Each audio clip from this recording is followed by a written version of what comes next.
Welcome, all of you. It's just wonderful to have you. Thanks for being here. We're so pleased to host this event tonight. By the way, if this is your first time on New College, this isn't about the event, come back. One thing is, when it's daylight, it's beautiful. We have wonderful students who are intensely curious, and please come and meet them. For now, though, my only task this evening is to introduce Dan Boxer, who's going to introduce our speakers and tell you more about the program. Dan Boxer and his spouse, Lyndon,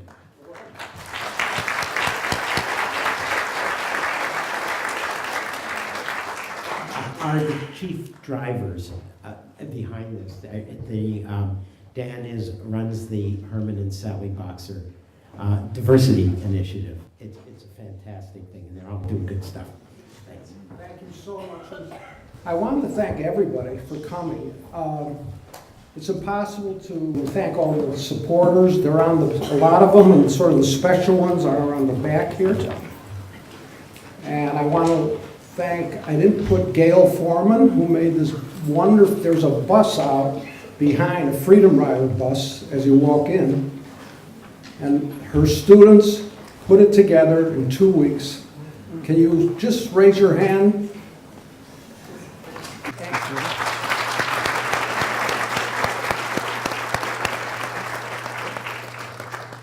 And obviously New College and Booker High School, Dr. Rachel Shelley, who's done an incredible job. I want to introduce right now the Booker High School VPA Vocal Ensemble Jetstream.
Oh, stand by me. Oh, stand by me.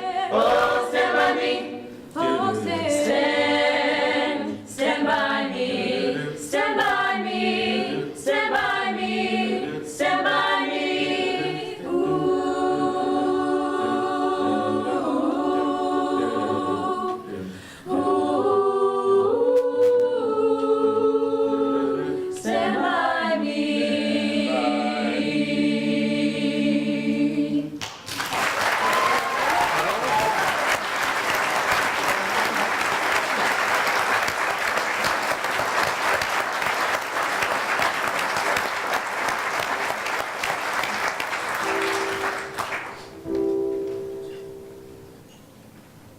I heard there was a secret chord that David played and it pleased the Lord. But you don't really care for music, do ya? It goes like this: the fourth, the fifth, the minor fall, the major lift, the baffled king composing. Hallelujah, hallelujah, hallelujah, hallelujah, hallelujah.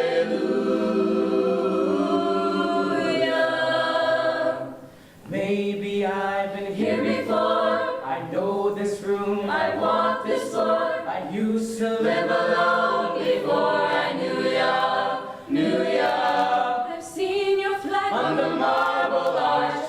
Love is not a victory march. It's a chord and it's a broken hallelujah. Hallelujah, hallelujah, hallelujah, hallelujah, hallelujah, hallelujah. Maybe there's a God above, and all I've ever learned from love was how to shoot at someone who outdrew ya. It's not a cry you can hear at night. It's not someone who's seen the light. It's a cold and it's a broken hallelujah. Hallelujah, hallelujah, hallelujah, hallelujah, hallelujah,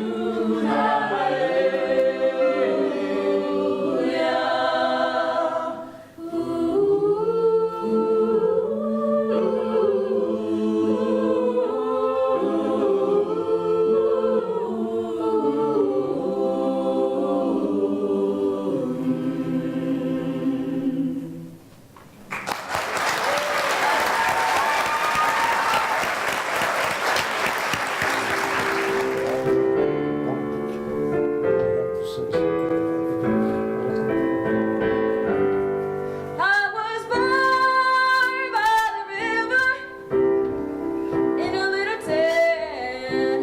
Oh, and just like the river, I've been running ever since. It's been a long time in coming, but I know the change is gonna come. Yes, it will. It's been too hard living, but I'm afraid to die. 'Cause I don't know what's up there beyond the sky. It's been a long time in coming, and change is gonna come. Yes, it will. Then I go to my brother.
now, I'd like to introduce, as the moderator for tonight's program, Chief Judge Charles Williams.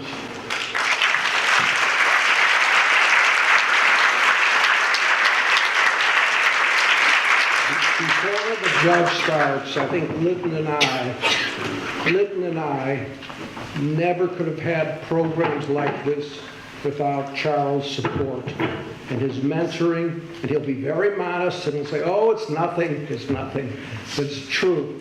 And he and his wife, Jackie, have been totally supportive of Linton and I. And I have to say so. That's it.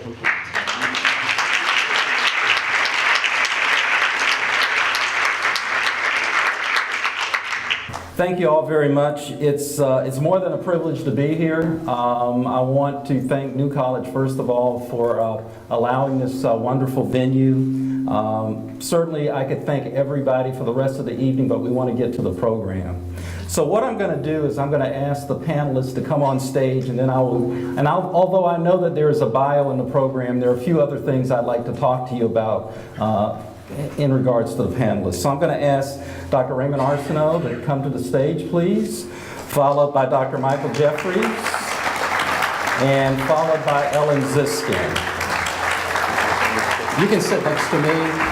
Ellen can sit in the middle, and we'll have Dr. Jeffries at the end. The spirit of this discussion really is if you could just transform yourself into a living room, because we really want to have a discussion like you would have in a living room. Except for this particular living room, we have three outstanding people that individually could carry a program by themselves. And so the challenge for me tonight will be to try to moderate this panel with three outstanding individuals who are more than capable of enthralling you with their stories, with their educational experiences. So it's really going to be a challenge for me to do this, but I think that I can. The first person I want to introduce to my left, my immediate left, is Dr. Raymond Arsenault. Dr. Raymond Arsenault is the John Hope Franklin Professor of Southern History and Chairman of the Department of History and Politics at USF St. Petersburg. He is the author of several prize-winning books, including Freedom Riders, 1961, and The Struggle for Racial Justice, in which the PBS series was based. He just finished what will be the definitive biography of tennis great and activist Arthur Ashe, and we look forward to hearing about that a little bit maybe tonight. Next to Dr. Arsenault is Ellen Ziskind. Ellen was a Freedom Rider in 1961, and if you saw the flyers for this event, the mugshot that you saw on the back was Ellen. She's not changed that much. I think you can still recognize her. But she is truly an American hero. Ellen was imprisoned in the Mississippi State Prison at Parchman for her Freedom Rider activity. She has emerged to become a psychotherapist based in Brookline, Massachusetts. She is the co-editor of 2 books related to family therapy and has studied issues related to race and bias, and we will discuss this as this program develops. And it is my privilege again to the far left to introduce Dr. Michael Jeffries. Dr. Jeffries received his undergraduate degree from Swarthmore and his doctorate in African American Studies from Harvard University. He is currently an associate professor of American Studies at Wellesley College. I know we have some of the Wellesley College alumni here today. He lectures nationally on issues of racism, sexism, and exploitation. He has authored several books, including Paint the White House Black, Barack Obama, and the Meaning of Race in America. He currently teaches a course on hip-hop culture at Wellesley, and his latest book, Behind the Laughter Community and Inequality in Comedy. So maybe we can hear a little bit about that. I thought that we would sort of get this program going by giving you a historical perspective of the Freedom Riders. Then I would like to probably ask Ellen if she would so much give us her personal perspective as a Freedom Rider. And I think Dr. Jeffries can sort of bring what we have learned, at least at that point, to what's happening now in terms of issues involving race and issues involving some of the modern movements, such as the Black Lives Matter movement. But I think in order to get a solid foundation, we need to talk about the Freedom Riders and circa 1961. And I can think of no better person to talk about that than Dr. Arsenault. So I'm going to start this off by asking Dr. Arsenault, who were the Freedom Riders, what was their purpose, and what can you tell us about it? Can you hear me okay? I feel like a Las Vegas lounge lizard. Well, first off, something that I did not know when I started my book, which led me down an 8-year path of research and writing, was that there were 436 Freedom Riders. So it's Ellen plus 435 others. There were 13 original Freedom Riders. Congressman John Lewis was one of those 13, 7 blacks and 6 whites. And there were ultimately more than 60 Freedom Rides. Started on May 4th, 1961. The idea of having a 2-week trip from Washington to New Orleans, and they would get there on May 17th. Anybody know this, the significance of May 17th? Well, it's 2 things actually. My daughter's birthday, but that's it's Norwegian Independence Day, and it's of course Brown versus Board of Education Day. It was the day of the decisions. There was going to be a big rally in New Orleans. Well, those original 13 Freedom Riders never made it. You saw those pictures of the burning bus in Anniston, which, by the way, I've been working with others. It's been made a national monument. And so where the bus was burned on the road between Anniston and Birmingham. So you'll be able to visit it and see where this actually happened. It's a pretty frightening sight, actually. Anyway, 436 Freedom Riders. One thing I discovered in 8 years of work, they're all different. People would always ask me what made them tick, why those 436 when there were hundreds of thousands of college students, why did they get on the buses and others didn't? And the only thing I can say about that is I think in my interviews with them that each one of them had some intervention in their life, a person they knew who thought outside the box, a pacifist, someone maybe who had been a red diaper baby in New York, outside the political kind of mainstream, a family story, but something pushed them to open their hearts and minds to the idea that they could change America, that they could change the world. And think about how audacious it was for them. Most of them were 19, 20 years old.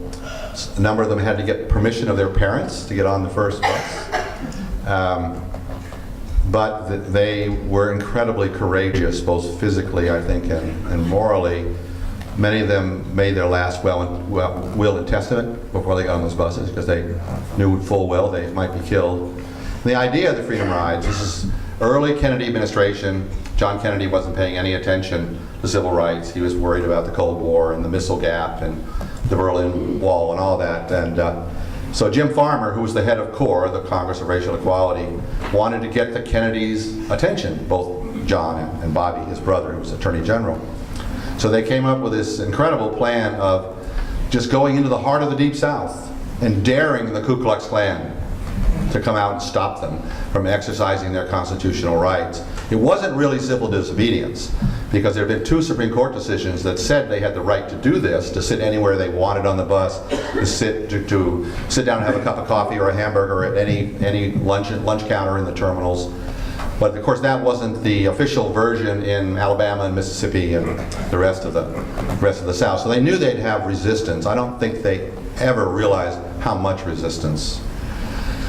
The scene you saw in Anniston with the burning bus, the Klansmen surrounded the bus after they threw the Molotov cocktail in, caught the upholstery on fire, blocked the door so they would burn to death. Think about that. Burning these people to death just because they wanted to sit where they wanted to sit on a bus. So these are not your ordinary activists, okay? I say they're a little crazy. Okay, I think Ellen was a little crazy. They all were, in their own way, crazy in a wonderful way, because they pushed the edge of the envelope. all of their elders were telling them, don't do this. You're just going to get yourself killed.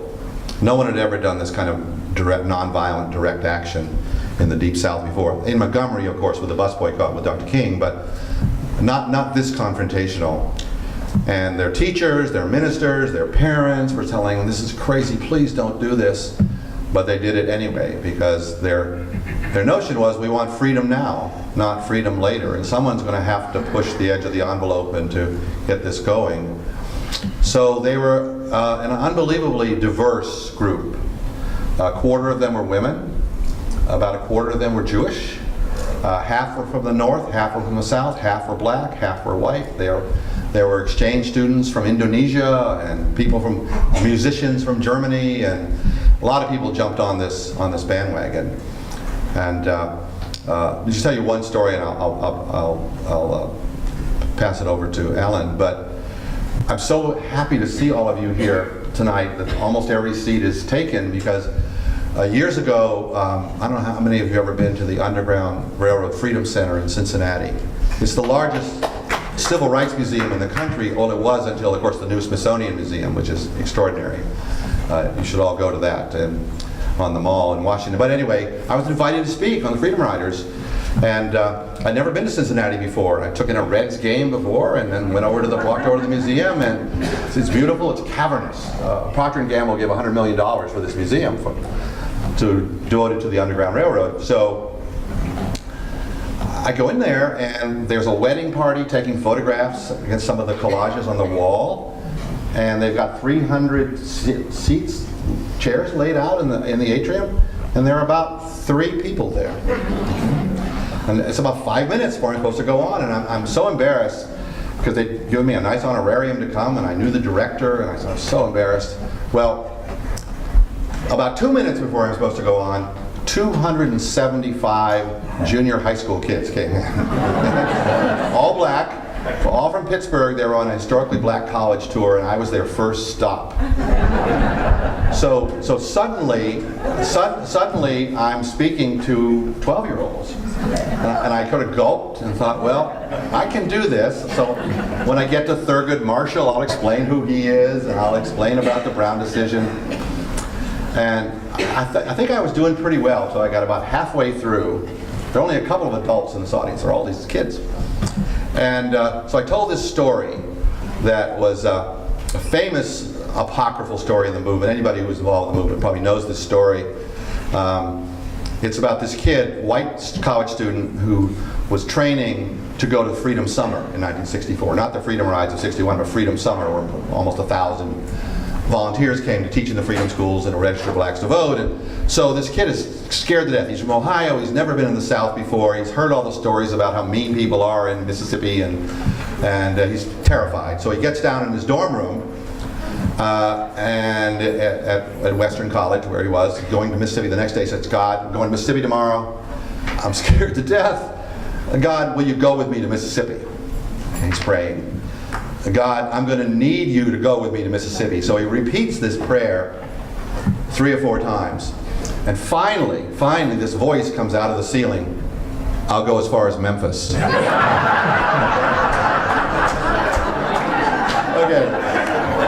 Well, the moral of the story is that day, I've told this story 100 times in public gatherings over the years. That day, silence. Except for, I'll explain who they were in the back, laughed. The kids, they didn't know where Memphis was.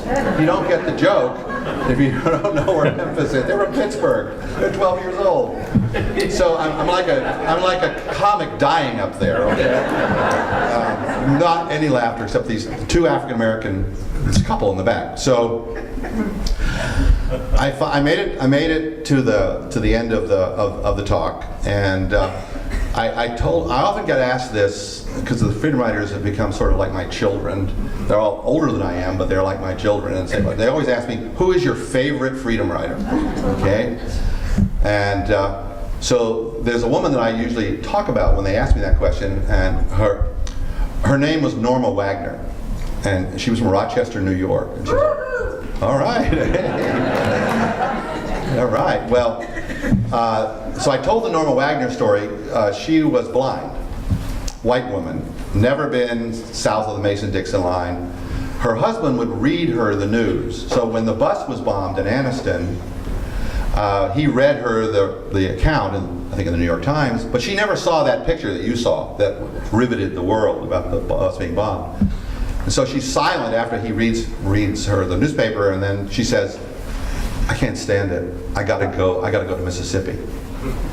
Now she's 44 years old. The average freedom rider is like 21. And she's blind. She's never been in the South before. And her husband explains all this to her. He says, Norma, that's crazy. You're not very good material for a freedom rider. And she says, I don't care. I'm going. You can come with me or not. And he didn't. He stayed. And a week later, she was in Nashville training to be a freedom rider, all the nonviolent training. And she comes into Jackson, and of course the drill was that you get off the bus and you go into the terminal and you go to the wrong restroom.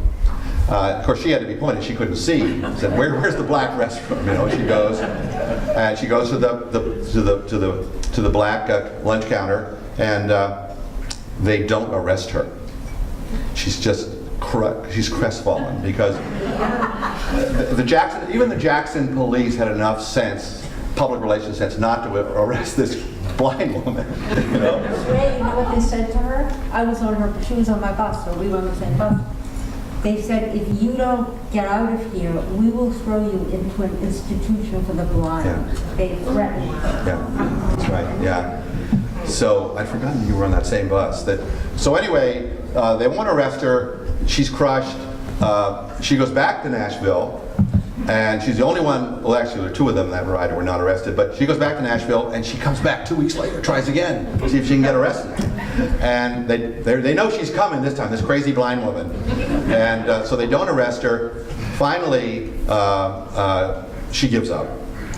She went to both the Greyhound and the Trailway stations, couldn't get arrested. She goes with a core group to New Orleans, and she passes out leaflets in a black neighborhood, and the New Orleans police arrest her. It's so good. So she gets her stripes, and she goes back to Rochester afterwards, and for the rest of her life, she volunteers at the NAACP office. She licks stamps. She does whatever, answers the phone. She becomes a kind of person in Rochester. She gives talks at local schools about civil rights and fighting for freedom, and so it just changed her life. So anyway, that day in Cincinnati, when I'm dying up there, when no one laughed, the two African-American, they were up to in their 60s, they did laugh, and they came up to me afterwards. Okay, you probably know where this is going. They were from Rochester, New York. Norma Wagner had come to their high school classroom, and they were just crying their eyes out, telling me, I'd never met anyone who knew Norma Wagner. She was dead by the time I did my book, and it was just one of those incredibly poignant moments when that they were in that crowd. Sort of saved me, I guess. But Norma Wagner, I think that tells you something about the Freedom Rides. You know, that someone like that would be that inspired. And a few years ago, in 2011, when 50th anniversary, and we recreated the ride for 40 college students, and we were on the Oprah show. It was kind of circus, all Freedom Riders all the time. But one of the students made up this line. I was signing books everywhere, and I got tired of saying peace and freedom, the same thing over again. So they said, why don't you say, it's never too late to get on the Freedom Bus, which has become kind of a personal motto. It's never too late to get on the Freedom Bus. And Norma got on.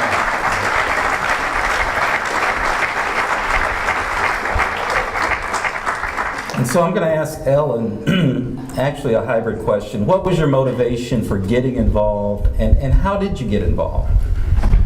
Well, can you hear me? Yeah. Okay. It was an accident that was meant to happen. I had no intention of being a freedom rider. I was reading all about them. I was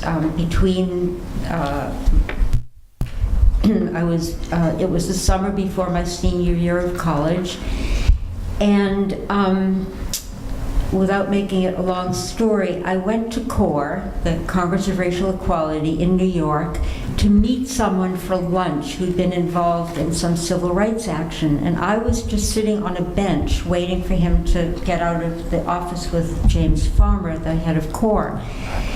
And somebody in the office who was visiting he was a radio personality from California, and he didn't really know who the staff was at CORE yet. He saw me and he thought I was an employee, and he said, "Could you type a letter for me?"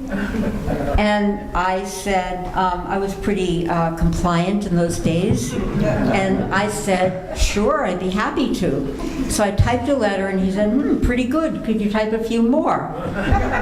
So I ended up volunteering at CORE. This was the first accident that I just ended up there. So I had been there about 3 weeks in July, and about 4 or 5 young black men who were Freedom Riders and had already gotten out of jail came up to the CORE office in New York because we were holding a telethon to raise money for people's bail to get out of jail. And I spent some time with them, and what happened, which I can't really reconstruct, but I can kind of give you the overall arc of it, was that I was, appalled by what they had gone through. I was admiring them for what they'd done. I was supportive of their actions, trying to raise money. And something kind of traveled through my mind in some shape or form, which was, they're my age, they're fighting for what I believe in. How come I'm leaving it to them? They may be from the South, and these circumstances may be impacting them a lot more than they're impacting me, which of course they were, but it's no more their responsibility than mine. And it for a fairly shy, not very confident young woman, 20, it just was kind of a seamless decision that was signed, sealed, and delivered when it kind of hit me in my head and heart. And that's how I came to go. And yeah.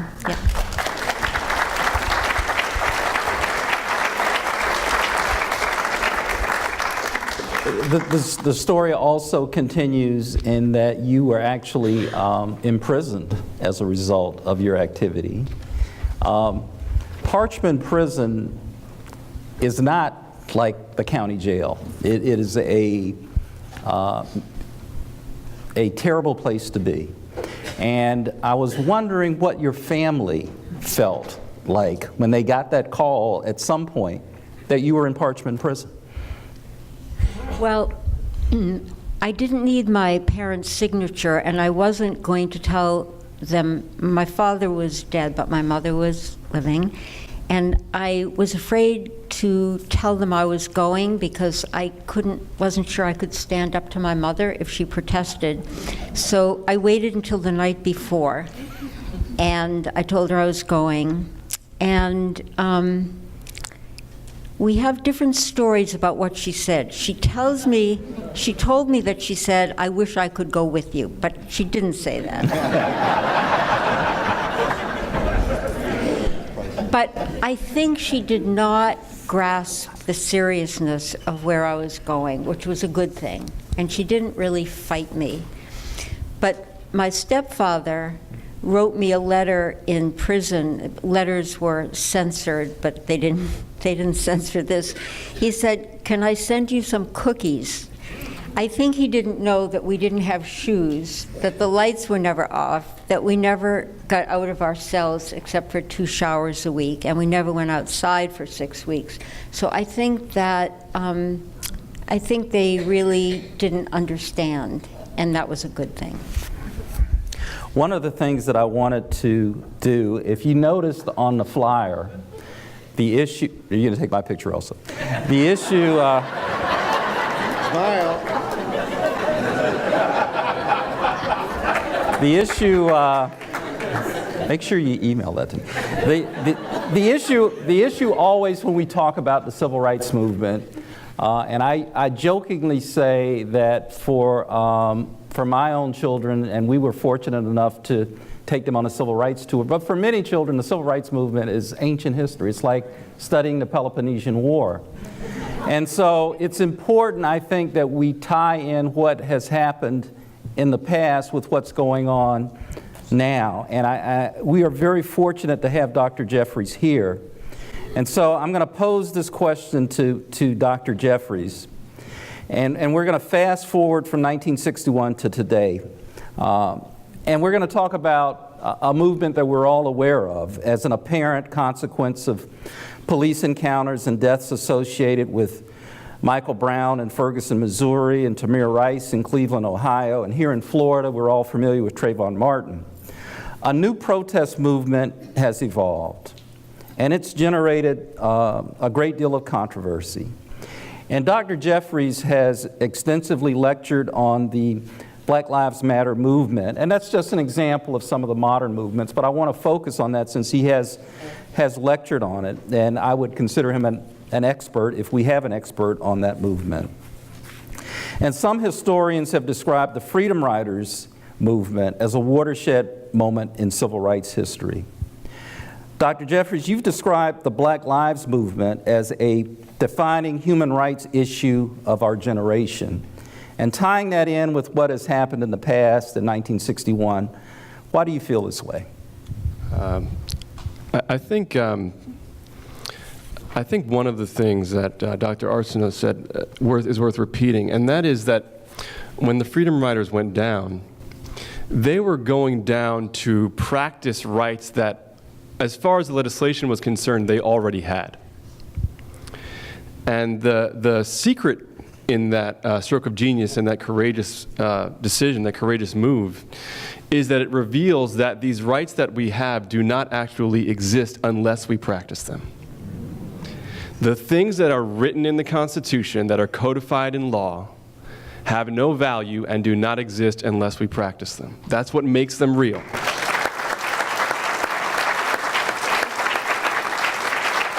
That's what makes them real. One of the things among many that the Black Lives Matter movement has shown us is that freedom to assembly, that right that is codified in law, is contested.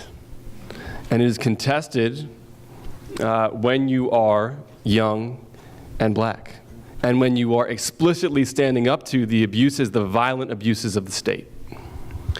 So right from the bat, we've got to acknowledge that one of the things that they're doing is living our rights out loud for all of us, whether we acknowledge it or not, right? Whether we take those rights for granted or not. That's what they're doing. They're living their rights out loud and in fact guaranteeing them for all of us. So although the movement is a movement for racial justice and, of course, the disparate effects of criminal justice punishment and all sorts of other institutional racism damage black communities and communities of color more than whites, right? This is a movement for, as you discussed, human rights in general, right? Whether we know it or not, as the civil rights movement was. Right? And people try to describe the civil rights movement as in a kind of narrow identity politics terms. But we know over and over again, because of what they said they were fighting for and what they did, it was a movement on behalf of all of humanity. They were dramatizing the violence and the injustice that a small group of human beings was subjected to on a daily basis. But the end of the movement was not individual liberation or the liberation of one group. It was liberation for everyone in the society, the entire human race. So I think that's one of the key parallels that we've got to understand between then and now.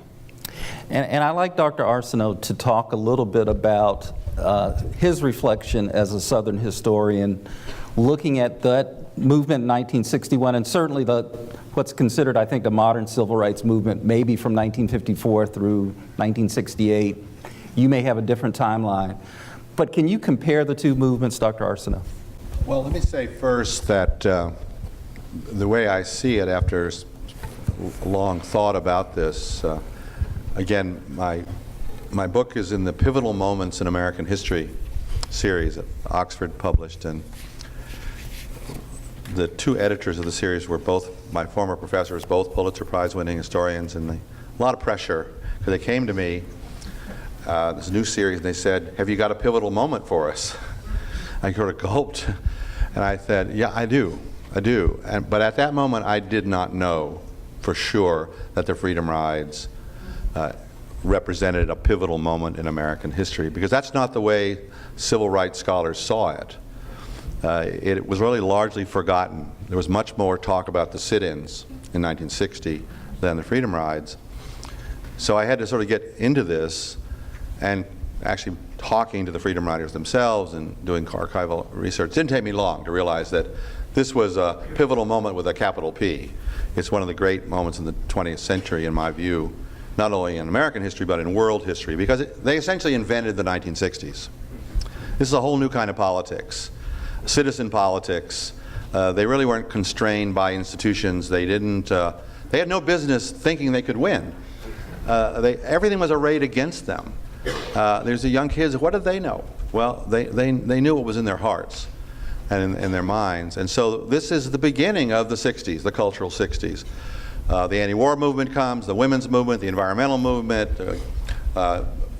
homosexual rights, you name it. The whole so-called rights revolution really starts in 1961 with the Freedom Rides. And they're the template for what's going to come. Have you ever wondered why the 50s and the 60s were so different? When you've got kids doing this sort of thing, this is not the silent generation.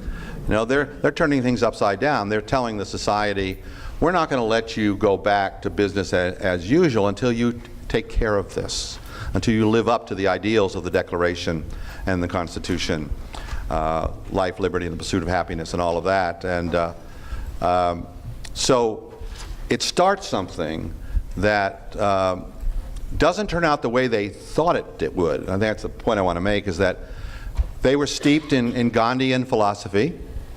They consider themselves following Gandhi. Some of them were religious, some weren't. But they all, I think, believed in nonviolence. Some of them believed in nonviolence as a practical technique, a strategy. Others, many others, believed in it as a way of life. And so what Dr. King said they were doing, what Jim Farmer said they were doing, and John Lewis, they were trying to create the beloved community. That was the phrase they used, the beloved community. And that's beyond just participating in American democracy. That's beyond just getting the right to vote or the right to get a hotel room or sit in a restaurant or live in a certain neighborhood. So they knew they had two choices here. They could either create a situation where they'd have political leverage over the Kennedy administration, force them to support civil rights, and eventually to endorse a civil rights bill, which John Kennedy does in June of 1963. Tragically, he dies before anything can happen, and it's left to Lyndon Johnson to push it forward. But they were after something bigger, much bigger, because they knew enough about American politics to realize that in some ways it's not quite getting a ticket on the Titanic, but there was a very deeply flawed democracy, and they soon discovered that. And that's why there's so much disillusionment by the mid and late 1960s. So the civil rights bills passed in 64 and 65, and for a lot of African Americans, their lives really don't change. They may be able to go into a restaurant, but they can't afford to do it, you know. And but it goes way beyond that. So when you talk to the Freedom Riders today, and we've had these big reunions on the Oprah show, and periodically John Lewis organizes, and it's fascinating to see what they talk about. And they're very much into contemporary politics. They signed on for life. They're proud of what they did in 1961, but that was just the first chapter. So, I mean, they're still troublemakers in the best sense of the term. 2 or 3 years ago, I get a call, Canadian broadcast company from Vancouver, said, we have these 3 women who are in jail here. They say they know you. And I said, well, who are they? Well, they were 3 women freedom riders who had organized the Raging Grannies anti-war movement. okay, and they were in jail, you know. And I said, I told the reporter, well, I'm not surprised at all. I'm amazed they're not in jail all the time, you know.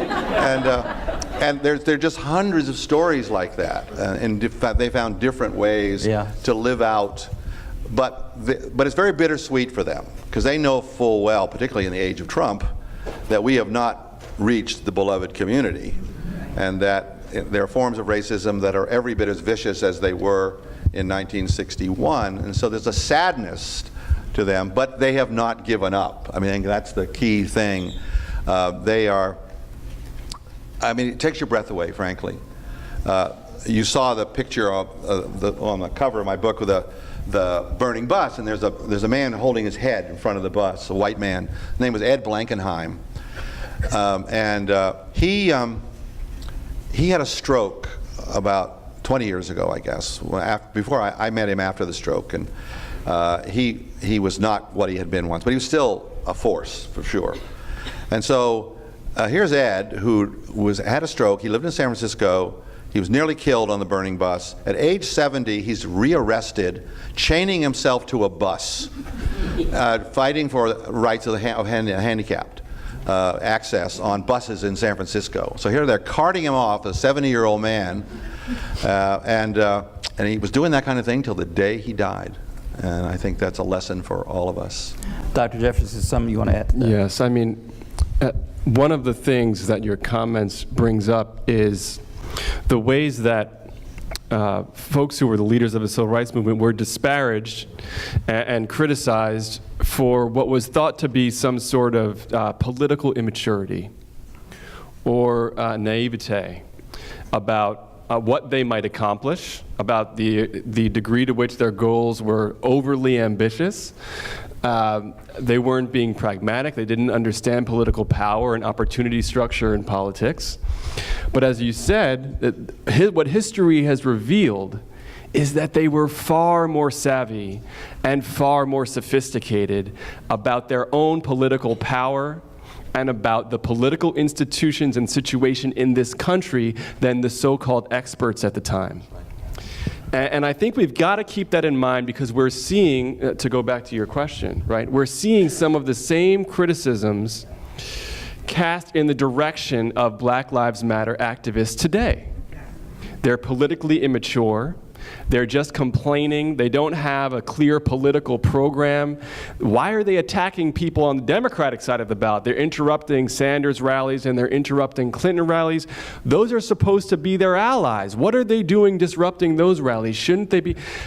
All of these kinds of criticisms reflect an inability to accept the possibility that maybe, just maybe, these young, black, mostly queer people actually know what they're doing when it comes to American politics. And I think the sooner we understand that, not that we have to defer to every decision that they make, not that they would ever say they can predict the future. They can't. They know that. But to dismiss them because we think they're being naive is such a terrible mistake.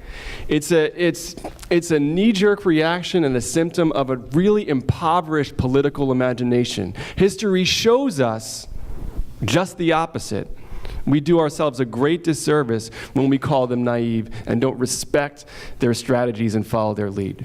And Dr. Jeffries, to follow up on that, you're quoted as saying that winning the battle over the meaning of the movement is important. Is that what you mean by that? Absolutely. And they've been, this is one of the great mysteries. Of course, it's not a mystery, but they've been so clear about what they were after from the very beginning, right? Another criticism of Black Lives Matter is that it was too limited, right? That the movement was only focusing on Black lives, that the movement was only focusing on police violence, and the problems were so much broader than those that were particular to black people, or so much broader than the criminal justice system. They were never going to get any real change if their scope was that narrow. But they've been clear. They've been clear that the movement for Black lives is a necessary step in the liberation of all black people. From the very beginning, you look at their early literature, Alicia Garza, Patrisse Cullors, Opal Tometi, the three activists who were responsible for this movement. They've been very clear about their program, and since then they've developed a whole set of policy recommendations: economic justice, education policy, criminal justice policy, sustainable environmental policy. All of these things are part of the BLM platform. But when it gets reported in the news and criticized by many people, they want to leave all that out and cast them as sort of just angry, unsophisticated kids who are out there complaining. Yeah. I'm going to hear from Dr. Arsenault, and then I'm going to ask Ellen her position. I want to hear from Ellen, of course. Just a brief footnote, because it fits so well here. 2 years ago, when we celebrated the 50th anniversary of the Selma to Montgomery March, you may have seen on TV, there was maybe 150,000 people there walking across the Edmund Pettus Bridge. It's amazing it didn't collapse entirely. But Bernard Lafayette, a close friend of mine, who one of the, I think, the most extraordinary of the Freedom Riders, who's from Tampa, actually, originally. He was there, and he's the head of the Southern Christian Leadership Conference now, and it was amazing to be there 50 years. He was the organizer of the Selma voting rights. You may have seen the movie Selma, where they have basically Dr. King doing everything, and Bernard doesn't appear in the movie, but he's the one who did it, right, in reality. And so it's extraordinary to be there, but he had gathered together 30 of the Ferguson, these kids, the leaders, and he asked me to come up with him and talk to them about the lessons of the Freedom Rides. And I didn't know what to expect, really, when we had these kids. I think my initial feeling was that they're just kids. You know, I can't tell you how impressed I was with how they listened, how sophisticated they were, how open. I just came away with a kind of renewed faith in their generation, but in the future. It is exactly what you're suggesting. It was just an extraordinary moment. And I like Ellen as someone who has her credentials. When you look back and then you look forward at what's happening now with movements like Black Lives Matter and other movements related to social justice, movements related to immigration, what's going through your mind? Do you see a similarity? And use your mic, please.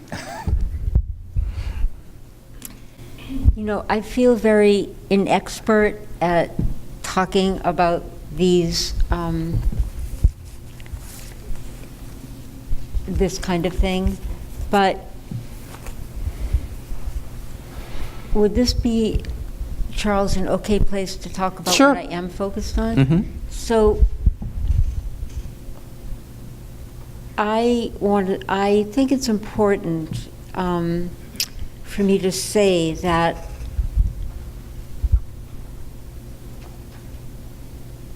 the civil rights movement was ostensibly targeted toward external events or external circumstances that were defined by their injustice and their oppression and any other word you want to use of that sort. And one of the things I've been really focused on is that I continue to try to do things that I can that involve me and things outside myself that have to do with racial equality and social justice. But I think maybe about 8 or 9 years ago, I began to really watch my own internal reactions to things that had to do with race, and to acknowledge to myself that I had a lot of implicit bias. It wasn't that I was a racist or was had explicit bias, but I could see every day in my office, on the street, in just my everyday life, ways in which I found myself stereotyping Black people and having, I don't know if you want to call them racial impulses, but implicit racial bias, and which means that it wasn't intended to hurt anybody. It didn't have to do with my basic beliefs, but it was there nonetheless. And I pretty much believe that it's impossible for most of us, I include myself, to grow up in this culture without without developing this kind of implicit bias, I think we kind of, I think it becomes cellular. And I have found that if I'm ashamed of myself, and if I think to myself, how could I have been a freedom rider? I must have been an imposter. How could I find these things in myself at the same time that I feel so passionately about equality? If I shame myself and I go into denial about what lives inside me, I can't take responsibility for it. I can't own it and deal with it as best I can. And so I've decided to, as regretful as I am that all of this is inside me, I've decided that I will not shame myself, that I will notice all of these impulses or feelings that come up that I have no protection against. It comes from the culture, it comes from my family, where I got mixed messages. It comes from just living in this country and all the institutions that I've been in that have institutional racism in them. And so when I think about the title of tonight's event and the question, would you get on the bus? I want to say to everyone that you don't have to get on a concrete bus and you don't have to go to jail to make a difference.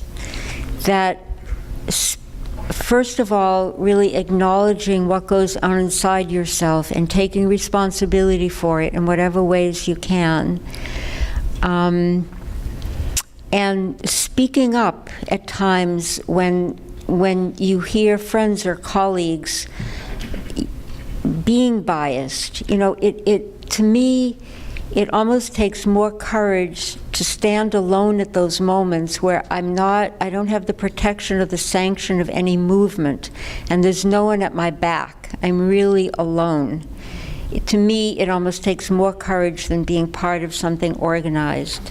And so I, in all humility, just want to share that with you.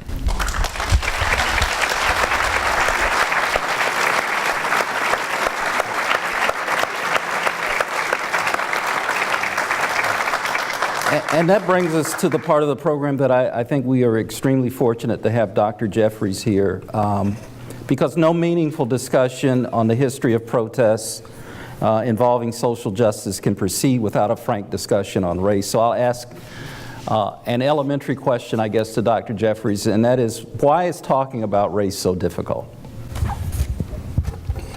Well, I think there are a few reasons. I'll focus on two. One is very simple. We were penalized for talking about it. To me, that's the most basic reason that we don't have enough frank racial dialogue in this country.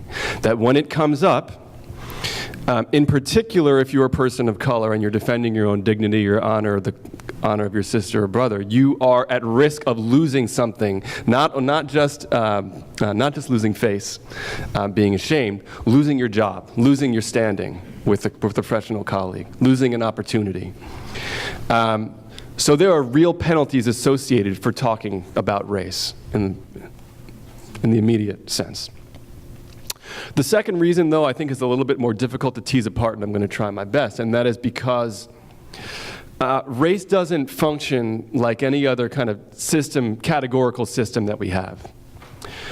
Race is flexible and adaptable, and it changes all the time, right? The terms refer to different things at different moments. The example I try to use when I'm talking about this is stereotypes of blackness and racism and anti-black thought. And we think of a couple like the Obamas, right? Now, if race worked in a very stable and consistent manner, all you would need to know was what race are the Obamas, they're black, and then you would know what stereotypes Barack and Michelle are subject to. But that's not the way race works, because Barack and Michelle are subject to very different stereotypes of blackness, right?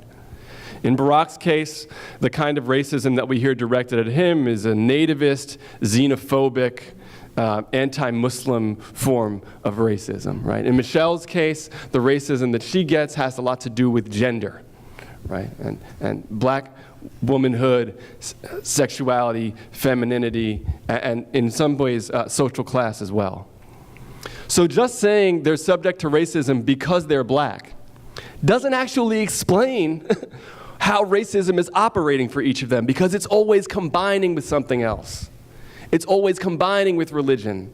It's always combining with nation. It's always combining with gender. It's always combining with social class. So we get into these discussions and we want to focus on race for good reason. But we can't really get to the nuts and bolts of how racism works without referring to dozens of other social forces and categories. And that's why even when we have the courage to speak up about race in the face of penalty and take that risk, we often find ourselves making mistakes, not getting to the bottom of a particular offense or a particular issue. You have stated that race operates like a language. What do you mean by that? Well, just what I said is that when you think of like language, right, you could have the same word in the same language mean a couple of different things. And that flexibility and adaptability is one of the key features of race and racist discourse. And another sense of this is that race itself kind of lends meaning to another words. And this is the example I gave at dinner last night.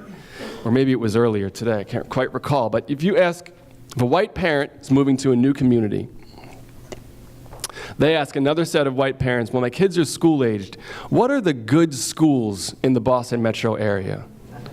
What are the good schools around Sarasota?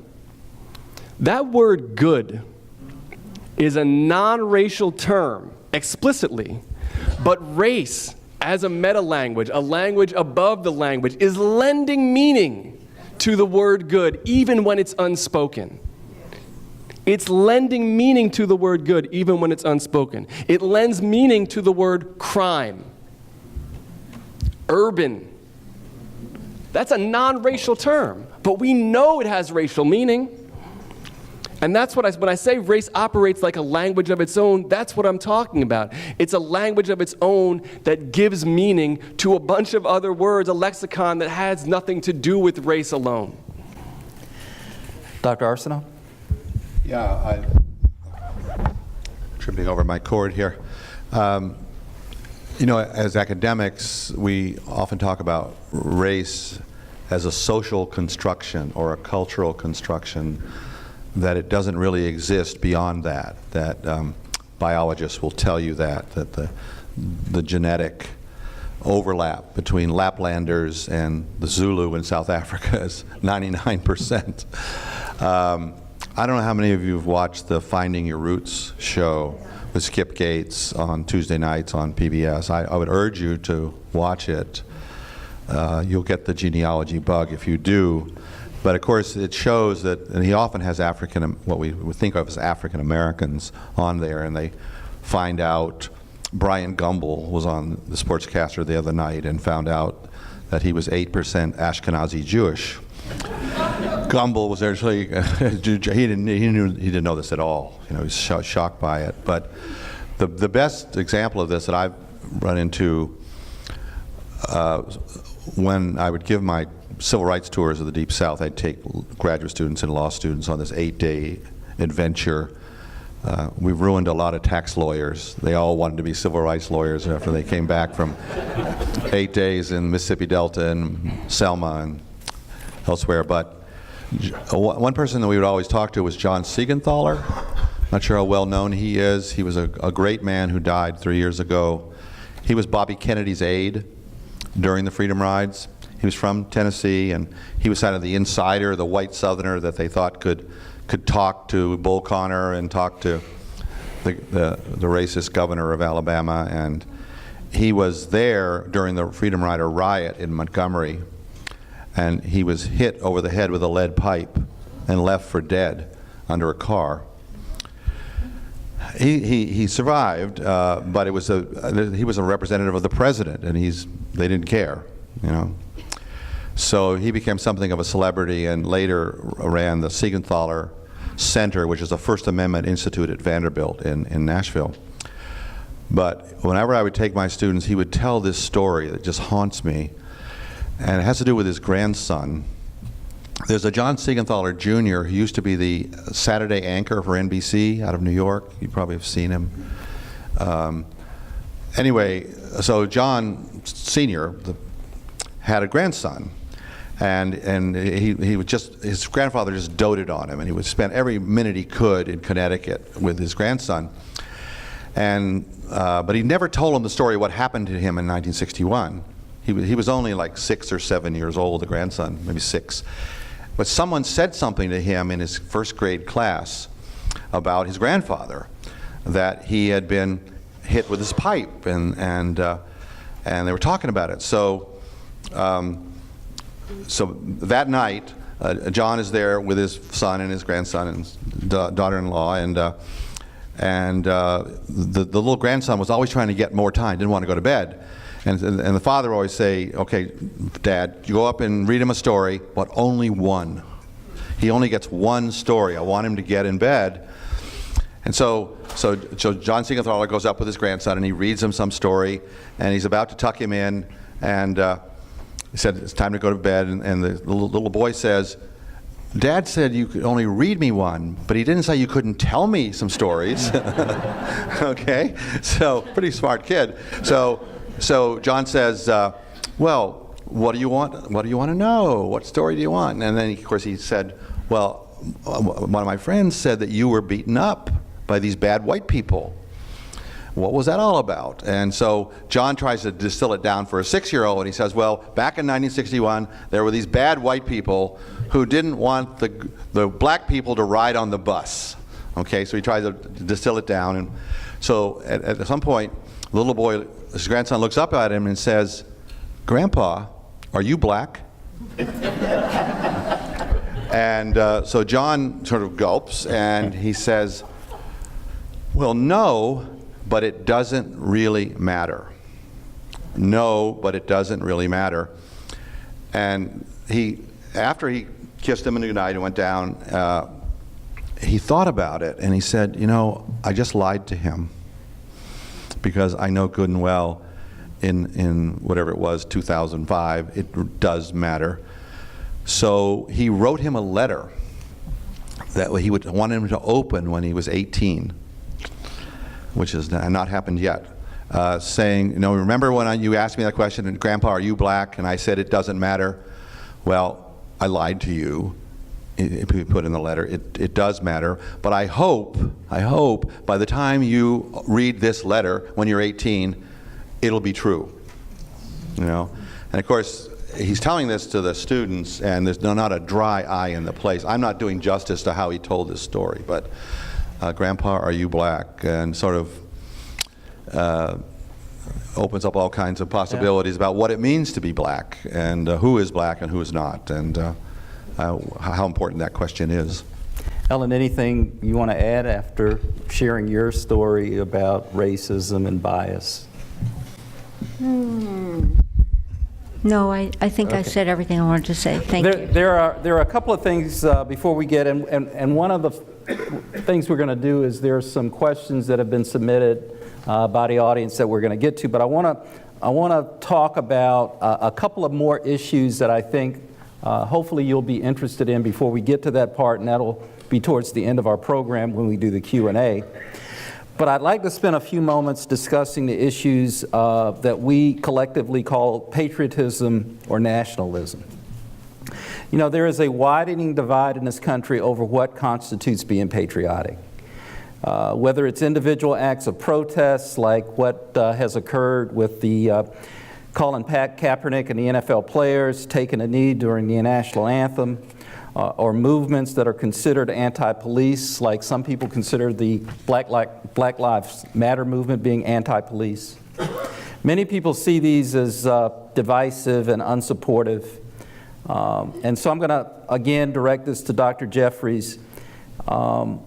In terms of the Black Lives Matter movement, you state that the true legacy of this movement has shown us the true meaning of democracy.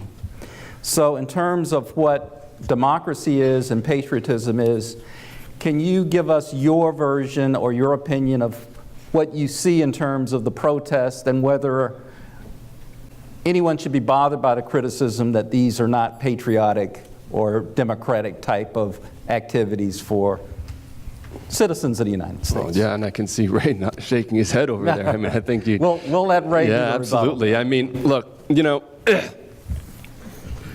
issue with Kaepernick and Black Lives Matter, as I tried to say before, you know, the fact that these people are living their rights out loud, right, and expressing their rights, that's what makes the rights real, right? So freedom of assembly, freedom of speech, if they're not doing it, they don't exist. That's the first place we really need to go to understand the significance. With respect to some of the individual criticisms of Black Lives Matter, it's one of the things that's very difficult to see and understand right now is just how much the movement had accomplished prior to the election of the new president. Not entirely because of Black Lives Matter, but in large part because of what they stirred up. We were seeing a hunger and an appetite for police reform that was bipartisan and that was being agreed upon by police chiefs in urban districts and suburban districts across the country.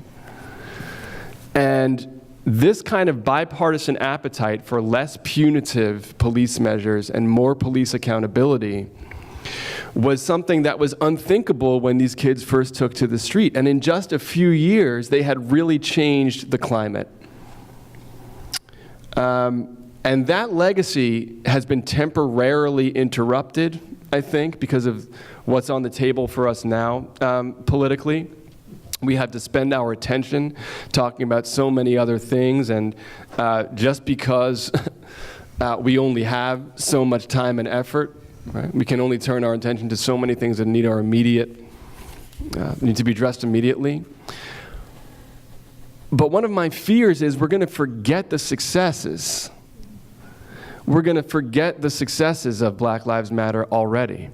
Another thing that they've done, right, is the people who are at the forefront of that movement have tried to make their way into the very political institutions that they were challenging. One notable example is DeRay McKesson, who's one of the foremost BLM activists. This is a kid who, a young man who, just a few years younger than I am, I'm calling him a kid.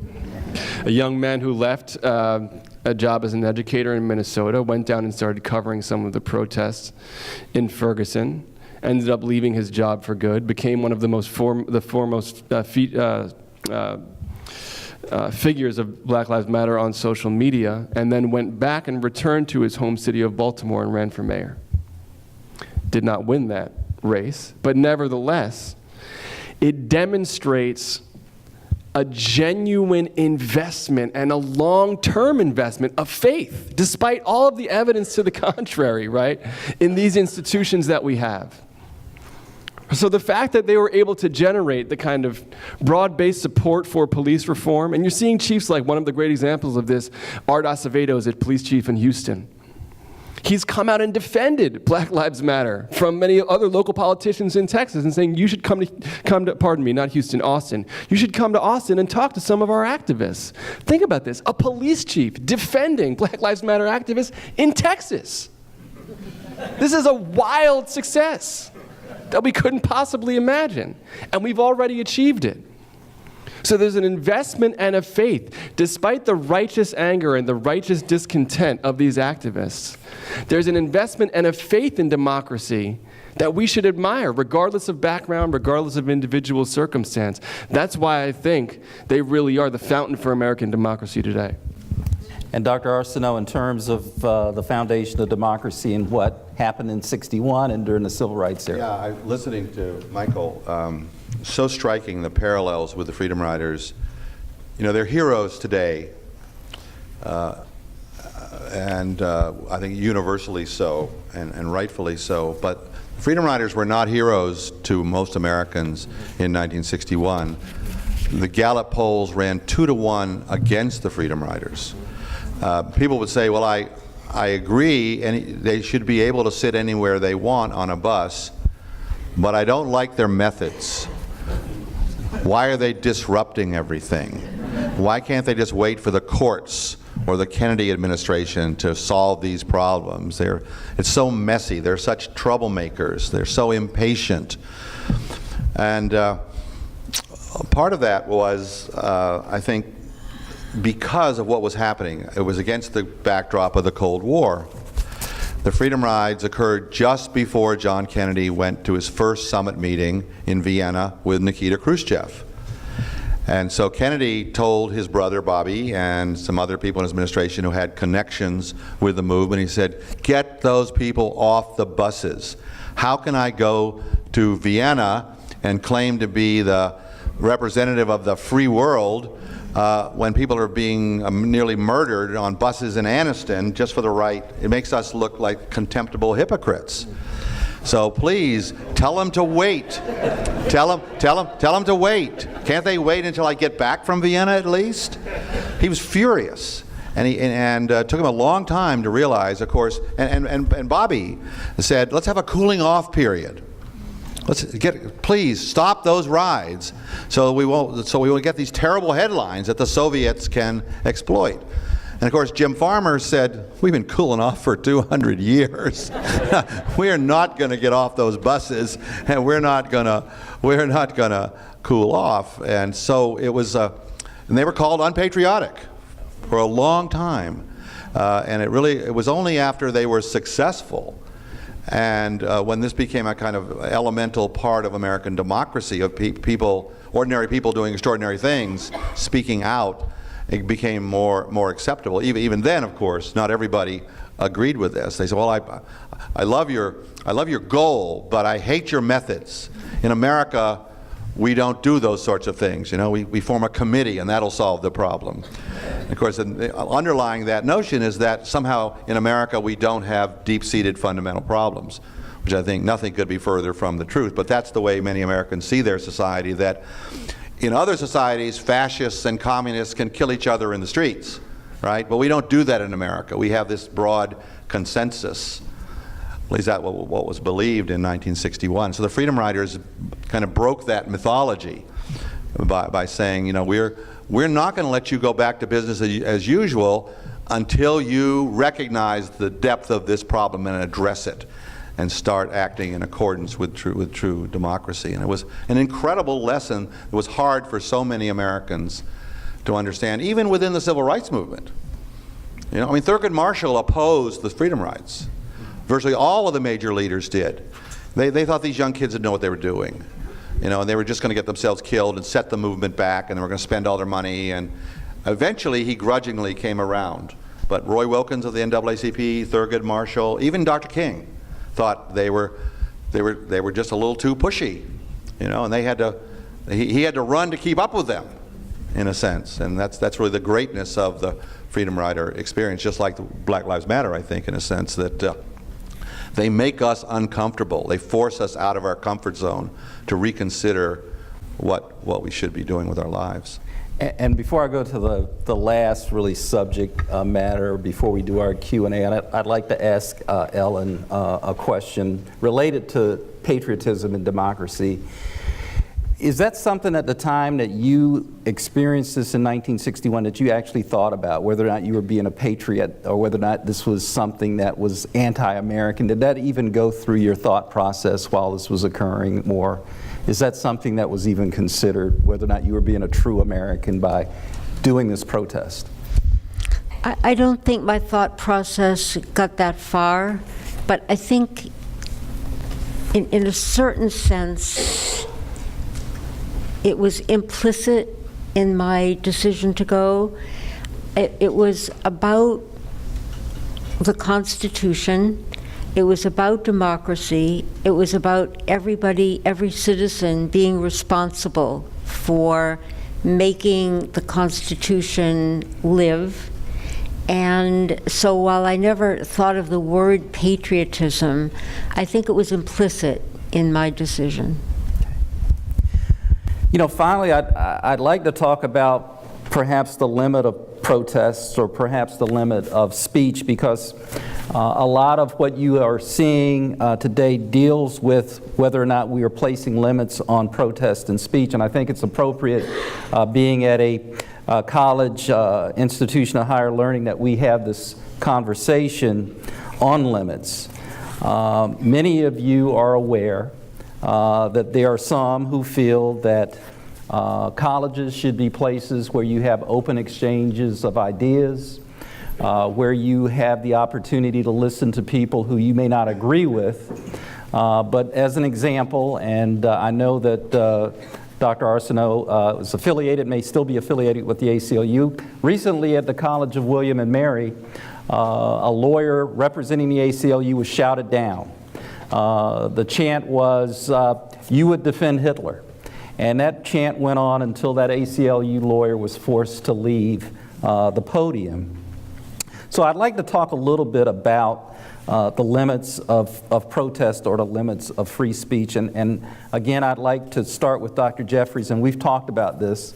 What is your opinion in terms of the limits that colleges should be placing on speakers? Locally, or at least in Florida, you know, Richard Spencer, a white nationalist, there was a lot of controversy in Gainesville. I'm not sure if you've had those issues at Wellesley or other colleges, but I would like to hear your opinion and how you feel about that issue. Yeah, this is a difficult sort of knot to untie here. I think the place to start is where you started, about the function of colleges and universities and the absolute commitment to the free exchange of ideas. That has to remain paramount. That's why we do our work. It's the reason that tenure exists, as an example, right? That's one of the main safeguards of that principle, right? That we can proceed with research and advance ideas that are unpopular, controversial, and may be shouted down, perhaps, in some senses. But in that commitment to advancing free speech, there has to be a recognition that college campuses are a community, and the community has some rights in that equation as well. And if you're truly concerned with advancing the principle of free speech and the equal and open exchange of ideas, that's what free speech is supposed to be about, then you cannot create circumstances as a college campus where someone with power is bullying and punching down at someone or groups with less power. So, if you feel it is in the best interest of the college or university to invite a speaker with a controversial and even hateful and or disrespectful view, that view is absolutely protected by the principle of free speech. But what you're going to do then is say that you're bringing it there for the sake of free speech, for the sake of open exchange, put that person on equal footing with someone who then represents the community that's being disparaged, that's being disrespected. Make it an even fight. So there's not someone with a huge honorarium and a microphone punching down at the students. Put a tenured faculty member up on stage then with that person to fight back, rhetorically. Rhetorically. We don't make, hand-to-hand is not our strong suit, is it, Ray? So that way, you're actually living out that commitment. You're doing what you say you're going to do. You're producing the free exchange. You're not allowing someone to punch down and disrupt the community and disrespect the community. And if those are the circumstances under which those controversial, sometimes even disrespectful ideas are being advanced, and the community that's being disrespected feels like they have someone there to defend themselves, who's equipped to provide that defense, they won't have to resort to tactics that shut down the whole conversation, like shouting people down. So I think that's what you've got to attend to. What are the circumstances? What's the setup that's going to actually allow free speech to happen. Being committed to it doesn't mean we're just going to let someone say whatever they want. Being committed to it means I'm going to create an environment where that kind of exchange can be fruitful.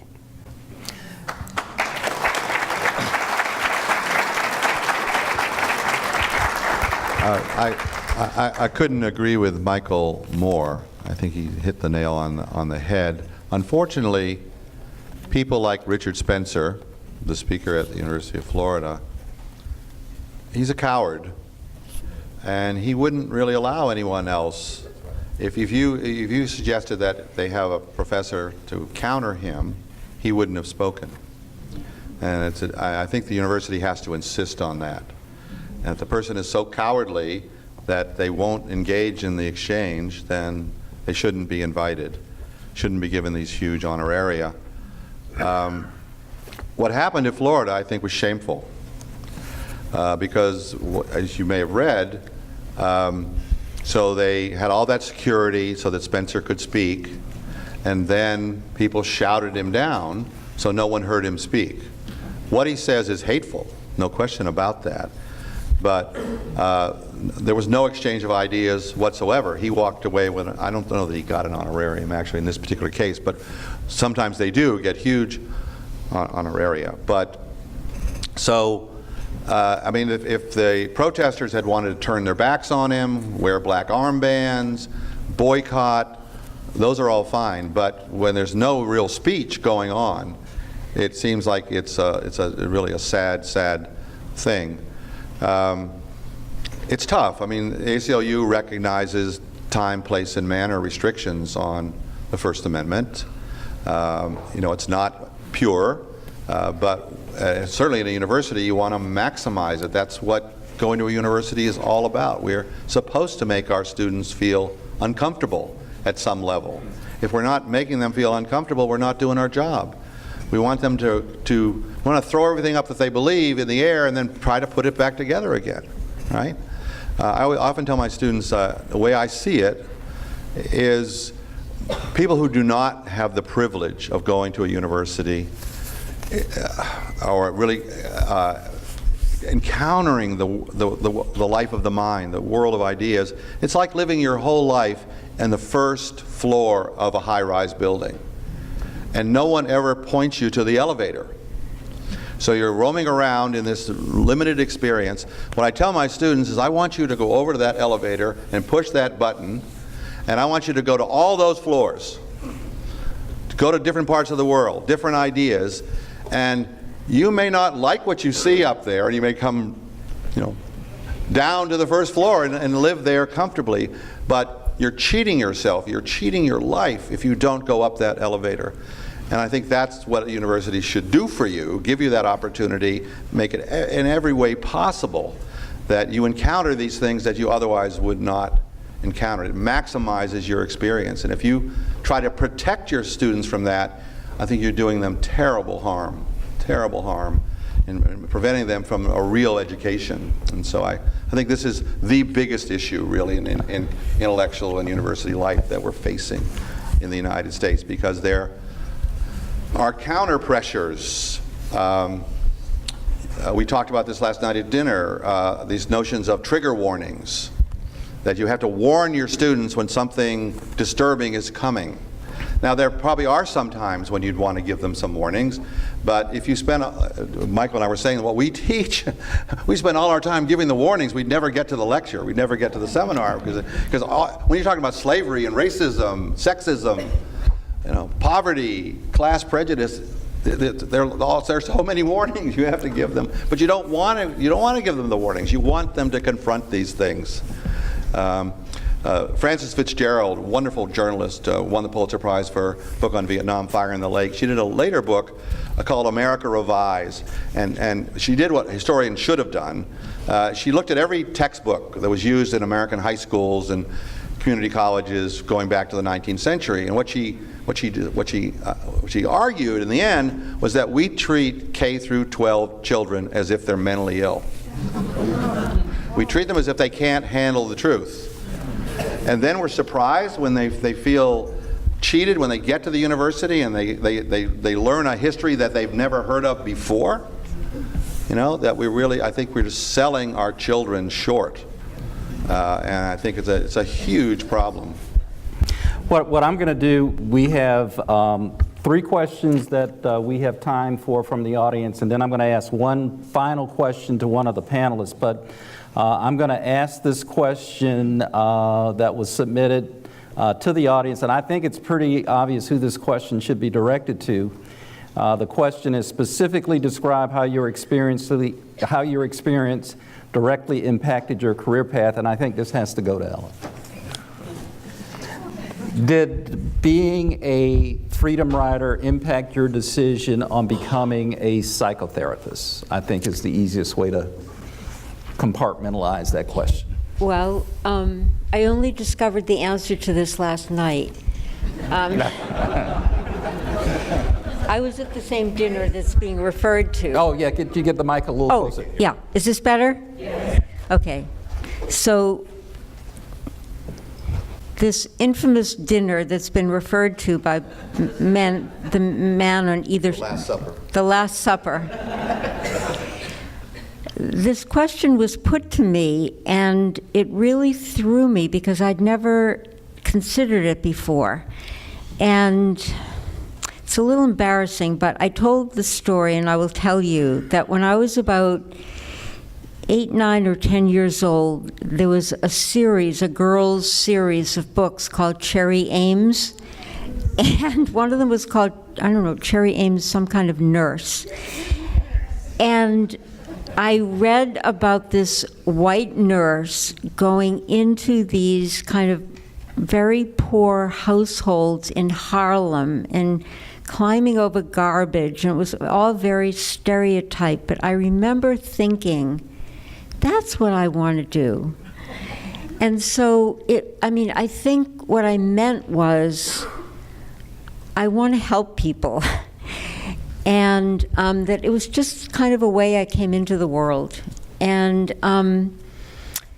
so it was a wonderful question last night because for most of my life, I actually, when I understood what a therapist was, I wanted to be one. And I think that they really are connected in that original kind of yearning to be of some use to the suffering of other people. And in that sense, I think they're related. All right, I have selected a question from the audience that I'm going to direct towards Dr. Arsenault, and then one question I'll direct towards Dr. Jeffries. Now, what I am going to ask Dr. Arsenault to do is to limit his response to about 3 minutes, which I'll do it in 90 seconds. Which may be a miracle, especially in light of this question. And here's the question, and as a Southern historian, this is right up your alley. In light of the controversy over Confederate monuments, should the names on institutions such as Washington and Lee University be changed? Do you want a specific answer to Washington and Lee, or? Well, I think the writer may want a specific answer to Washington and Lee. Okay, well, and then you can go broader if you like. Well, of course, this is something we're all facing. I say this as someone who, for 6 days when I was a junior in high school, I went to Nathan Bedford Forrest High School. And I transferred after 6 days and went to live with my grandmother. I wish I could tell you I did it because in protest of Nathan Bedford Forrest, but it was not true. This Confederate monuments thing, I think the first thing we just have to, and the names of places like Calhoun College at Yale and Wilson College at Princeton, I think we got to be very careful, and we have to be deliberative of it. We can't, every historical figure has skeletons in their closet, right? But some, the skeletons are much more ominous. Robert E. Lee, for example. Robert E. Lee was a traitor, plain and simple, okay? He may have been a good general, but he was responsible for hundreds of thousands of deaths because he didn't stay with the Union, as many Virginians did. And he prolonged the war. And so I don't think he's any hero that should be commemorated in front of courthouses in marble, okay? The same is true of Forrest. The same is true of Jefferson Davis. The same is true of Stonewall Jackson. Think about it if you went to Germany and you walked around and every town square had a Nazi soldier with a swastika. What would you think of the Germans? It's not all that far from what we have in terms of the Confederate monuments, because although the Confederates lost the war, they won the peace, in effect. The reconciliation between whites and blacks, and northern whites and southern whites, and the blacks were the odd people out there. So I think it's really a wonderful thing that's happening. I don't think we should destroy the statues. I think we should put them in like museum parks, right? And so you can go look at them as works of art. And if you're so disposed to celebrate the Confederacy, so be it. But it should not be on the courthouse lawn. It should not be in Statuary Hall in Washington. And we're just about to take General Kirby Smith out of Statuary Hall and be replaced by Mary McLeod Bethune. I think it's one of the greatest things we've ever done. Finally, we're going to recognize some true heroes and not be imprisoned by this historical commemoration, which was not done, of course, right after, but it was done to celebrate white supremacy. It was a direct message to African Americans. This is a white man's country. Okay, that's what it was all about. It wasn't really the kind of direct celebration of these particular gallant brigadiers. It had a much darker and deeper meaning. I know I've skirted the Washington Lee. I was actually at a conference last week with a good friend who wrote the history of Washington Lee. He's a Washington Lee graduate. He's a civil rights historian. And he couldn't answer it either.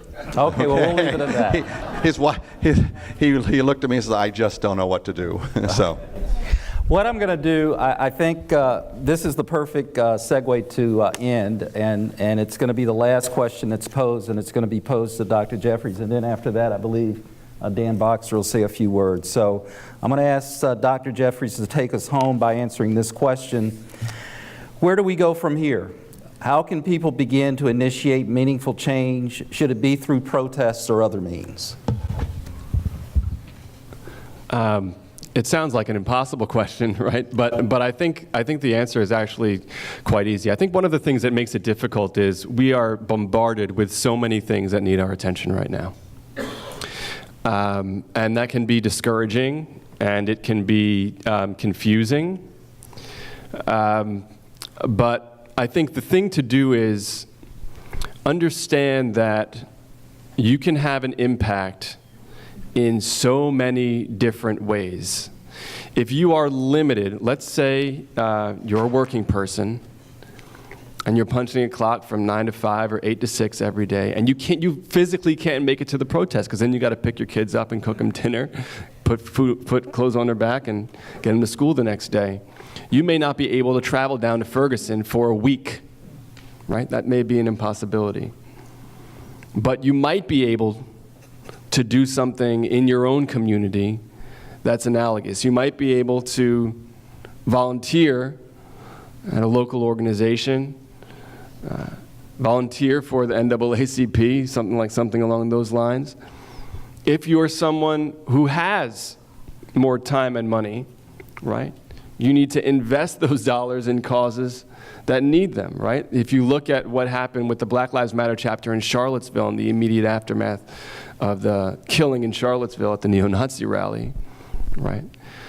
That organization was able to sustain itself and keep itself going such that it became one of several organizations participating in the get out the vote efforts in the elections, right? So this is something that has a connection. The donations that were sent in the immediate aftermath of Charlottesville, right, kept the faucets running, kept the lights on for organizations and groups that then went on to do other work that paid that donation forward in other ways, right, in the elections in Virginia. So the thing we can't do is nothing.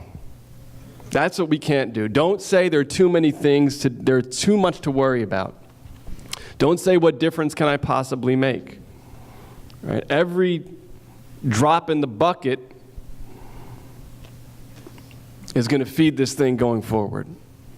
So do something at your local school, at your library, at your place of worship, with your time, with your money. It all counts. Thank you.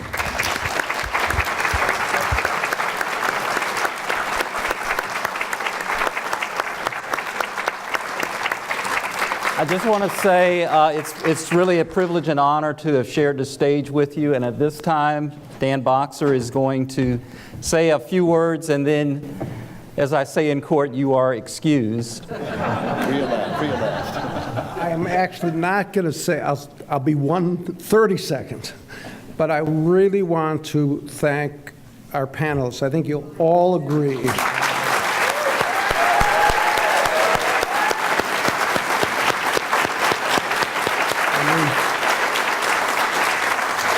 Fortunately, Litton and I had the privilege of hosting this infamous dinner last night with Donald O'Shea. And Professor Jeffries, our dear friend Ellen, Ray Arsenault, Charles Williams, you can't have a better group of people. I can tell you, you're lucky tonight that they're here. And I also want to say, to echo what Michael, if I may call him, says, Litton and I had a tiny idea about diversity, that maybe we could do something small in this community, not that it wasn't here before. And look at all of you. You're all here. You're all listening to an incredible discussion. So I thank you. You're the ones that are the heroes. So thank you, and enjoy the evening.